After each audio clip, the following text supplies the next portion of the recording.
شروع کرتا ہوں اللہ تعالیٰ کے نام سے جو بڑا مہربان نہایت رحم والا ہے۔ رسول اللہ صلی اللہ علیہ وسلم نے چند لوگوں کو کچھ عطیہ دیا اور ساتھ وہاں موجود تھے۔ وہ کہتے ہیں کہ رسول اللہ صلی اللہ علیہ وسلم نے ان میں سے ایک شخص کو کچھ نہ دیا، حالانکہ وہ ان میں سے مجھے سب سے زیادہ عزیز تھا۔ میں نے کہا، حضور آپ نے فلاں کو کچھ نہ دیا، حالانکہ میں اسے مومن گمان کرتا ہوں۔ آپ نے فرمایا، مومن یا مسلمان؟ میں تھوڑی دیر چپ رہ کر پھر پہلی بات دہرانے لگا۔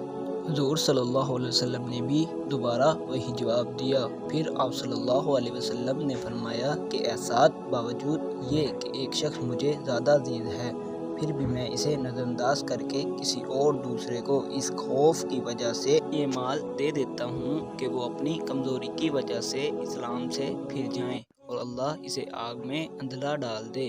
اس حدیث کو یونس، صالح، معمر اور زہری کے بھتیجے عبداللہ نے زہری سے روایت کیا ہے۔ رسول اللہ صلی اللہ علیہ وسلم سے دریافت کیا گیا ہے کہ کون سا عمل سب سے افضل ہے؟ آپ نے فرمایا، اللہ اور اس کے رسول پر ایمان لانا۔ کہا گیا، اس کے بعد کون سا عمل؟ آپ نے فرمایا کہ اللہ کی راہ میں جہاد کرنا۔ کہا گیا، پھر کیا ہے؟ آپ نے فرمایا، حج مبرور۔